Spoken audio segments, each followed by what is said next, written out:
Hello student, एक बार फिर से स्वागत है आपके अपने यूट्यूब चैनल स्टडी 11 में। आज हम इंटरमीडिएट सेंटअप एग्जामिनेशन 2022 का साइकोलॉजी यानी मनोविज्ञान का ऑब्जेक्टिव एवं थ्योरी क्वेश्चन हम आपको बताएंगे। और यह जो है सेट ए है। जिन लोगों का आज एग्जाम था वह अपना आंसर की मिलाएंगे, और बाकी जिन लोगों का अभी एग्जाम नहीं हुआ है, एग्जाम होने वाला है, वह सभी इन क्वेश्चन को देखेंगे और यही क्वेश्चन आपके एग्जाम में रहेगा। तो आप लोगों को यही क्वेश्चन का आंसर लिख करके बना के आना है। तो यह जो है सेट ए है, यह सेट ए के अनुसार यहाँ पर क्वेश्चन सेट किया गया है। तो आप देख सकते हैं कि 2022 जो है यह 11 अक्टूबर का एग्जाम हुआ था साइकोलॉजी का। तो आप लोग इसी के अनुसार जो है क्वेश्चन बनाएंगे। यहाँ पर देखिए कुछ निर्देश ये दिए गए हैं, जैसे कि आपको जो है कुल प्रश्न यहाँ पर 96 दिए जाएंगे। और उसके बाद आपको यहाँ से आना है। देखिए यहाँ से यह जो है ऑब्जेक्टिव प्रश्न है। ऑब्जेक्टिव में कहा गया है कि प्रश्न 1 से लेकर 70 तक के प्रत्येक प्रश्न के लिए 4 विकल्प दिए गए हैं। मतलब यह जो है ऑब्जेक्टिव टाइप प्रश्न है,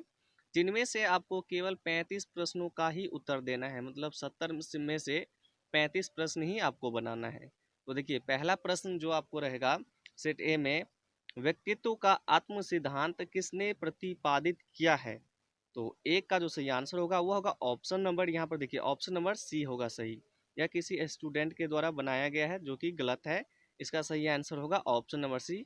और उसके बाद देखिए प्रश्न 2 में कहा गया है, व्यक्ति का आकारात्मक मॉडल का निर्माण किसने किया है? तो 2 का जो सही आंसर होगा वो होगा ऑप्शन नंबर बी, फ्राइड ने। और उसके बाद देखिए यहाँ पर तीन में है, संवेगनात्मक बुद्धि पद का प्रतिपादन किसने किया? तीन का जो सही आंसर होगा वो होगा ऑप्शन नंबर बी। आप लोग क्वेश्चन देखकर जो है आंसर का टिक लगाएंगे, यह नहीं कि आप लोग ए बी सी डी लिख करके डायरेक्ट लगा के आएंगे। और लोग क्वेश्चन के अनुसार टिक लगाएंगे। चलिए क्वेश्चन 4 देखते हैं। तो क्वेश्चन यहाँ पर देखिए क्वेश्चन 4 में कहा गया है, सामूहिक अचेतन की अवधारणा को क्या कहा जाता है? तो 4 का जो सही आंसर होगा वो होगा ऑप्शन नंबर बी, क्या होगा? आघात प्रारूप। और उसके बाद प्रश्न 5 में यहाँ पर कहा गया है, कोलाहल की विशेषताओं में किसे शामिल नहीं किया जा सकता? तो 5 का जो सही आंसर होगा वो होगा ऑप्शन नंबर डी, क्रमबद्धता। यह जो है बी गलत है, ऑप्शन नंबर डी इसका सही आंसर होगा। और उसके बाद प्रश्न यहाँ पर 6 में कहा गया है, निम्नांकित में कौन सा एक समुच्चय सामान्य अनुकूलन संलक्षण उत्पन्न करने में 3 अवस्थाओं का सही अनुक्रम है? तो 6 का देखिए 6 का जो सही आंसर होगा वो होगा ऑप्शन नंबर डी, चेतावनी, प्रतिरोध एवं परिशांति। और उसके बाद यहाँ पर प्रश्न 7 में कहा गया है, प्रश्न 7 में कहा गया है, अंग्रेजी के शब्द स्ट्रेस की उत्पत्ति किस भाषा से हुई है? तो 7 का जो सही आंसर होगा वो होगा ऑप्शन नंबर डी, लैटिन। और उसके बाद प्रश्न 8 में कहा गया है, निम्नलिखित में से कौन एक बेमेल पद है? तो 8 का जो सही आंसर होगा वो होगा ऑप्शन नंबर बी, मानसिक दुर्बलता। और उसके बाद यहाँ पर देखिए प्रश्न 9। अब प्रश्न 9 देखिए, प्रश्न 9 में कहा गया है, 16 पीएफ को किसने विकसित किया? मतलब 16 पीएफ को किसने विकसित किया? तो 9 का जो सही आंसर होगा वह होगा ऑप्शन नंबर बी, 9 का होगा कैटेल। और उसके बाद प्रश्न 10 में कहा गया है, वे दबाव जिन्हें हम अपने मन में उत्पन्न करते हैं उन्हें कहा जाता है? तो 10 का जो सही आंसर होगा वो होगा ऑप्शन नंबर सी, मनोवैज्ञानिक दबाव। और उसके बाद प्रश्न 11 में कहा गया है, मनोवृत्ति निर्माण को प्रवाहित करने वाले कारक कौन है? तो 11 का जो सही आंसर होगा वो होगा ऑप्शन नंबर डी, इनमें से सभी। और उसके बाद देखिए प्रश्न यहाँ पर 12 में कहा गया है, लोग किस कारण समूह से जुड़ते हैं? तो 12 का जो सही आंसर होगा वो होगा ऑप्शन नंबर डी, 12 का जो सही आंसर होगा वो होगा ऑप्शन नंबर डी, इन सभी कारणों के लिए।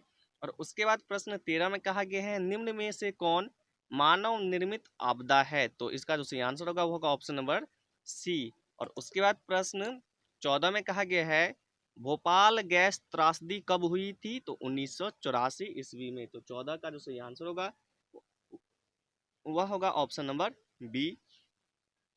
उसके बाद प्रश्न 15 में कहा गया है, साक्षात्कार में कितने चरण होते हैं? तो 15 का जो सही आंसर होगा वो होगा ऑप्शन नंबर बी, 4। और उसके बाद प्रश्न 16 में कहा गया है, निम्नलिखित में कौन आत्मनियंत्रण की प्रविधि नहीं है? तो 16 का जो सही आंसर होगा वो होगा ऑप्शन नंबर सी।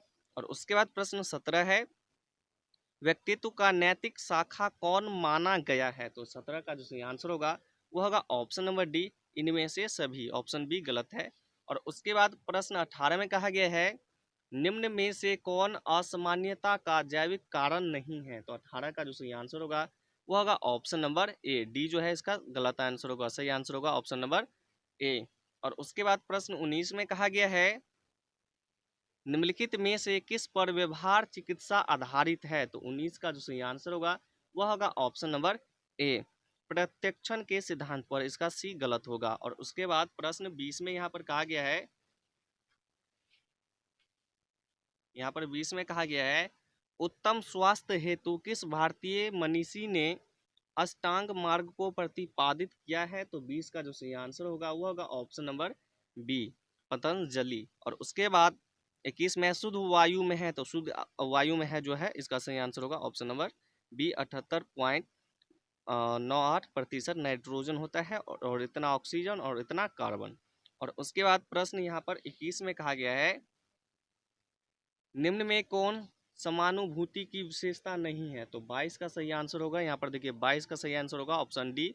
और उसके बाद देखिए 23 का भी जो सही आंसर होगा वो होगा ऑप्शन नंबर डी। और उसके बाद 24 है, 24 में देखिए 24 में कहा गया है, मनोशल्य चिकित्सा पद्धति को किसने विकसित किया है? तो 24 का जो सही आंसर होगा वो होगा ऑप्शन नंबर डी, इनमें से किसी ने नहीं। और उसके बाद 25 में कहा गया है, विद्युत आघात चिकित्सा को किसने विकसित किया? तो इसका जो सही आंसर होगा 25 का वो होगा ऑप्शन नंबर सी। अगर आपने अभी तक हमारे चैनल को सब्सक्राइब कर नहीं किया है तो चैनल को सब्सक्राइब कर ले, क्योंकि मैं आप लोगों के लिए इतना मेहनत करके जो है इसका आंसर बनाया हूँ, तो आप लोग चैनल को सब्सक्राइब जरूर करें। और उसके बाद देखिए प्रश्न 26 में कहा गया है, दूसरों की उपस्थिति में लोग कभी कभी अधिक गलतियां करते हैं, मतलब दूसरों की उपस्थिति में लोग कभी कभी अधिक गलतियां करते हैं, निष्पादन पर दूसरों की उपस्थिति का यह खराब प्रभाव कहलाता है। तो 26 का जो सही आंसर होगा वो होगा ऑप्शन नंबर सी, सामाजिक अवरोध। और उसके बाद देखिए प्रश्न 27 में कहा गया है, निम्नलिखित में से किसे योग के पिता के रूप में आदर प्राप्त है? तो इसका आंसर होगा ऑप्शन नंबर सी, महर्षि पतंजलि। और उसके बाद प्रश्न 28 में कहा गया है, लियोन फेस्टिंगर ने संज्ञानात्मक असंवेद्यता सिद्धांत का प्रतिपादन किस वर्ष किया है? तो 28 का जो सही आंसर होगा वो होगा ऑप्शन नंबर डी। डी जो है बिल्कुल सही है।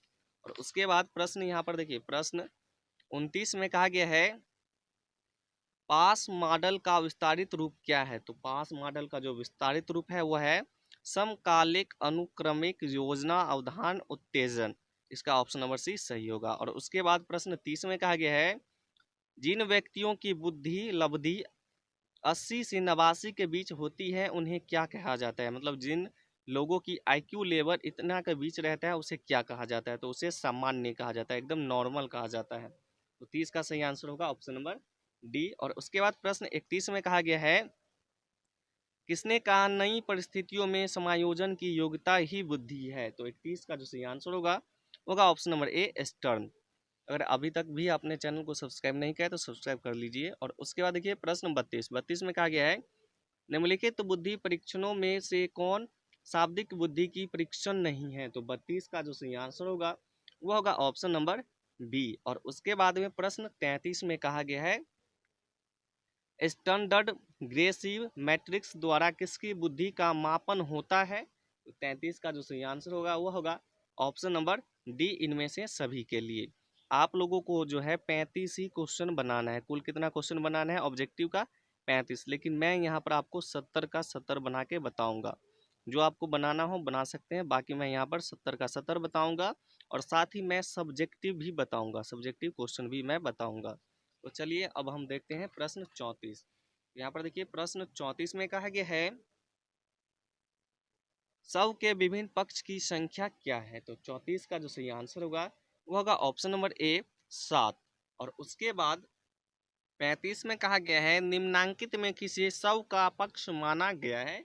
तो 35 का देखिए 35 का जो सही आंसर होगा वो होगा ऑप्शन नंबर डी, इनमें से सही डी जो है सही होगा।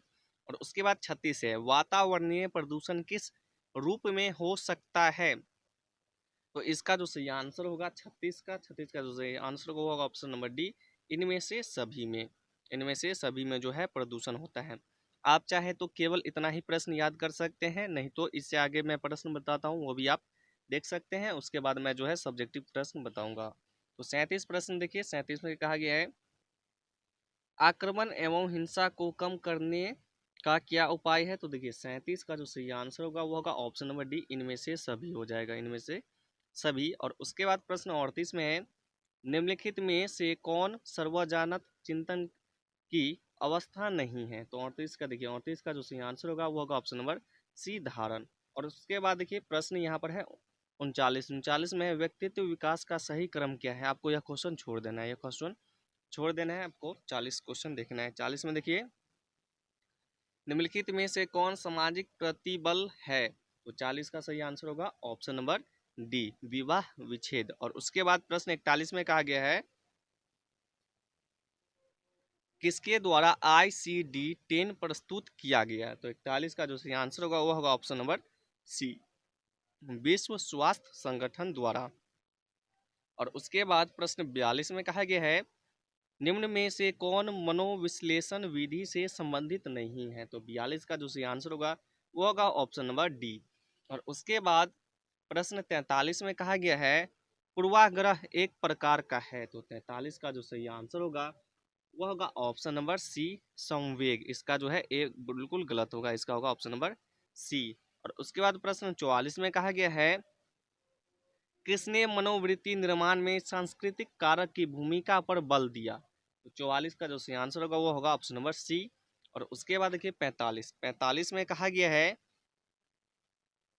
एक संदर्भ समूह के लिए सर्वाधिक वांछित अवस्था क्या है। तो 45 का सही आंसर होगा ऑप्शन नंबर डी। और उसके बाद देखिए 46 निम्नलिखित में किस प्रकार के सामाजिक समूह में सर्वाधिक एकता होती है। तो 46 का जो सही आंसर होगा वो होगा ऑप्शन नंबर ए, अंतः समूह। उसके बाद 47 है, 47 निम्न में कौन मानसिक स्वास्थ्य का आधार है। तो 47 का जो सही आंसर होगा वो होगा ऑप्शन नंबर डी। और उसके बाद है प्रश्न 48 संचार कौशल के लिए कौन कौन सा कौशल अनिवार्य नहीं है। तो 48 का जो सही आंसर होगा वो होगा ऑप्शन नंबर डी। और उसके बाद प्रश्न 49 है एक ध्रुवीय विकार का दूसरा नाम क्या होता है। तो 49 का जो सही आंसर होगा वो होगा ऑप्शन नंबर डी, इनमें से कोई नहीं, इनमें से कोई नहीं इसका आंसर होगा, यह गलत है। और उसके बाद प्रश्न 50 में कहा गया है संचार में कूट संकेतन की विशेषता कौन है। तो 50 का जो सही आंसर होगा वो होगा ऑप्शन नंबर डी। और इसके बाद प्रश्न 51 है, यहाँ पर जो है आप लोग प्रश्न देख लीजिए, मैं यहाँ पर अब डायरेक्ट यहाँ पर क्वेश्चन बना रहा हूँ। देखिए 51 का जो सही आंसर होगा यहाँ पर होगा ऑप्शन नंबर सी। उसके बाद है 52 का जो सही आंसर होगा वह होगा ऑप्शन नंबर सी। और उसके बाद है प्रश्न 53 देखिए 53 का जो सही आंसर होगा वो होगा ऑप्शन नंबर सी। 54 है, 54 का जो सही आंसर होगा वो होगा option number A, option number A इसका सही होगा, डी नहीं होगा। और उसके बाद 55 का भी ए सही होगा। और उसके बाद यहाँ पर देखिए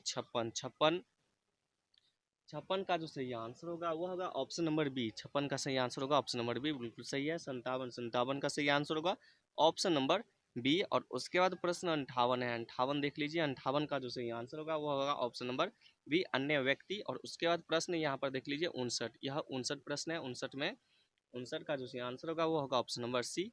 और उसके बाद 60 है, 60 का जो सही आंसर होगा वो होगा ऑप्शन नंबर बी, 60 का जो सही आंसर होगा वो होगा ऑप्शन नंबर बी। और उसके बाद प्रश्न यहाँ पर 61 है, 61 में कहा गया है कि किस ग्रंथि को मास्टर ग्रंथि कहते हैं। तो पिट्यूटरी ग्रंथि या पीयूष ग्रंथि को मास्टर ग्रंथि कहा जाता है, इसलिए इसका सही आंसर होगा ऑप्शन नंबर सी। और उसके बाद देखिए प्रश्न 62 में कहा गया है निम्न में से कौन असामान्य व्यवहार का मनोवैज्ञानिक कारण है। तो 62 का सही आंसर होगा ऑप्शन नंबर बी। और उसके बाद ऑप्शन नंबर बी इसका सही आंसर होगा, सही से देख लीजिए। और उसके बाद प्रश्न 63 है बुद्धि सीखने की योग्यता है किसने कहा था। तो बुद्धि सीखने की योग्यता है किसने कहा था। तो 63 का जो सही आंसर होगा वो होगा ऑप्शन नंबर ए, बकिंघम ने यह कहा था, इसने नहीं कहा था। और उसके बाद 64 में फ्राइड के अनुसार निम्नलिखित में से कौन रचनात्मक क्रियाओं का मूल स्रोत है। तो 64 का देखिए, 64 का जो सही आंसर होगा वो ऑप्शन नंबर बी। और उसके बाद है प्रश्न 65 है एल्डर ने व्यक्ति के किस पर बल दिया था। तो 65 का सही आंसर होगा ऑप्शन नंबर सी। और उसके बाद 66 है, 66 का जो सही आंसर होगा, 66 छोड़ दीजिए, 66 को छोड़ देना है। उसके बाद 67 देखिए, हेंस शैली द्वारा स्वीकारात्मक तनाव को क्या कहा जाता है। तो 67 का देखिए, 67 का जो सही आंसर होगा यहाँ पर 67 को भी छोड़ दीजिए। और यहाँ पर देखिए क्वेश्चन आप देख लीजिए, 68, 69 और 70, इन तीनों को मैं छोड़ रहा हूँ क्योंकि 35 ही बनाना है। इनमें से आप कोई भी 35 बना दीजिएगा। अब मैं आपको सब्जेक्टिव बताता हूँ। तो देखिए आपको यहाँ पर सब्जेक्टिव है। सब्जेक्टिव में आपको कहा गया, यह सेक्शन बी है कि प्रश्न 1 से 20 तक लघु उत्तरीय प्रश्न है। किन्हीं 10 प्रश्नों का आपको उत्तर देना है, जिसके लिए आपको जो है 20 नंबर मिलेंगे। 10 क्वेश्चन आपको बनाना है, प्रत्येक क्वेश्चन के लिए 2 नंबर मिलेंगे। तो 10 को 2 से गुना करेंगे तो कितना होगा, 20 नंबर। 20 नंबर का यह क्वेश्चन है। आप यहाँ पर क्वेश्चन देख लीजिए, ये सारे जो है 2 नंबर का क्वेश्चन है।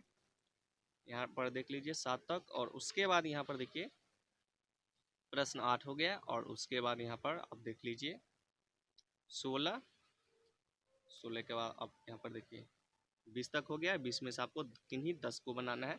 उसके बाद आपको लॉन्ग टाइप क्वेश्चन है। प्रत्येक क्वेश्चन के लिए आपको 5 अंक निर्धारित किए गए हैं। तो यहाँ पर देखिए 21 से लेकर 26 तक के दीर्घ उत्तरीय प्रश्न हैं। इनमें से आपको किन्हीं 3 प्रश्नों को, मतलब केवल 3 क्वेश्चन बनाना है, जिसके लिए आपको 5 नंबर दिए जाएंगे। तो 5 दिया कितना होगा, 15। तो यह जो है कुल 15 नंबर का क्वेश्चन है। आप लोग क्वेश्चन देख लीजिए, ये होगा 21, 22। और उसके बाद यहाँ पर देख लीजिए यहाँ पर होगा 23, 24, 25 और 26। यह जो है 5 नंबर का है। तो आप लोग जो है अच्छे से इसका आंसर लिख लीजिए कॉपी पर, और आपको जो है यही प्रश्न आएगा। 100% यही प्रश्न है, आप लोग देख लीजिए। अगर आप लोगों को विश्वास न हो तो यहाँ से आप मिला सकते हैं। यहाँ पर देखिए 2022 है, इंटरमीडिएट है, उत्प्रेषण परीक्षा है। और आप लोग यहाँ पर देख सकते हैं, देखिए यह क्या होगा, इसका कोड हो गया 324A है। और यह सेट ए है। जिनका सेट ए होगा वो तो जल्दी ही बना लेंगे। जिनका अगर सेट दूसरा आ जाए, BCDEF जो आ जाए, तो आप लोग क्वेश्चन के हिसाब से उसका आंसर बनाएंगे। तो चलिए मिलते हैं अगले वीडियो में।